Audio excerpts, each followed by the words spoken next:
ಉದ್ಯೋಗ ಯೋಗ್ಯತೆ ಮುಂಚೂಣಿಯಲ್ಲಿ ಕರ್ನಾಟಕ. ಇಲ್ಲಿ ಇದೊಂದು ಆರ್ಟಿಕಲ್ ಐತಿ, ಉದ್ಯೋಗದ ಬಗ್ಗೆ ಐತಿ. ಮಹಾರಾಷ್ಟ್ರದಲ್ಲಿ ಎಷ್ಟು ಮಟ್ಟಿಗೆ ಉದ್ಯೋಗಗಳದಾವ, ಆಮೇಲೆ ದೆಹಲಿ, ಕರ್ನಾಟಕ, ಹಿಂಗ ನಮ್ಮ ರಾಜ್ಯದ ಜೊತೆ ಬೇರೆ ಕಂಪೇರ್ ಮಾಡಿದ್ದಾರೆ.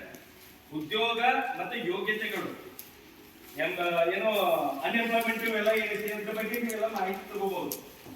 ಆಮೇಲೆ ಔಷಧ ಗುಣಮಟ್ಟ ಸುಧಾರಣೆಗೆ ಸಕಾಲ, ಈ ರೀತಿ ಒಳ್ಳೆ ಒಳ್ಳೆ ಆರ್ಟಿಕಲ್ಸ್ ಬಂದಿರ್ತಾರೆ. ಆಮೇಲೆ ನುಡಿ ಬೆಳಗು ಅಂತ ಐತಿ ನೋಡ್ರಿ, ಯಾರು ಇದು ಪ್ರಜಾವರಿದವರು ಪರ್ಸನಾಲಿಟಿ ಡೆವಲಪ್ಮೆಂಟ್ ರಿಲೇಟೆಡ್ ಅದಾವ. ಇಂಥವು ಮಾಹಿತಿಗಳು ಇರ್ತಿರ್ತವೆ. ಒಂದು ಪೇಪರ್ ನೀವು ಏನಾದ್ರೂ ಓದೋದ್ರಲ್ಲಿ ಮುಳುಗಿದ್ರಿ ಅಂತಂದ್ರೆ ಸುಮಾರು 3 ಗಂಟೆ ಆದ್ರೂ ಓದ್ತೀವಿ ಪಕ್ಕ. ಆ ಆಸಕ್ತಿ ನೀವು ಬೆಳೆಸ್ಕೋಬೇಕು. ಹಳೆ ಪೇಪರ್ಗಳನ್ನ ನಾನೇನ್ ಮಾಡ್ತೀನಿ, ತಿಂಗಳ ಒಂದಿಬ್ಬರು ಜವಾಬ್ದಾರಿ ಕೊಡ್ತೀನಿ.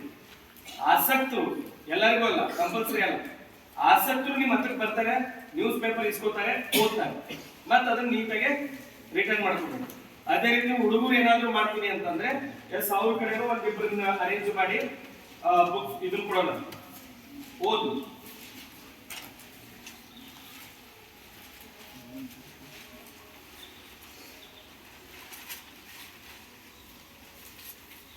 ಆಮೇಲೆ ನೋಡ್ರಿ, ಮಹಿಳಾ ದೌರ್ಜನ್ಯ ಅಂತ ಬಂದಿದೆ. 4 ವರ್ಷಗಳಲ್ಲಿ ರಕ್ಷಣೆ ಕೋರಿ ಬಂದ ಪ್ರಕರಣಗಳ ಸಂಖ್ಯೆ ಅಧಿಕ, ಪರಿಹಾರ ಕಲ್ಪಿಸಲು ಆದ್ಯತೆ.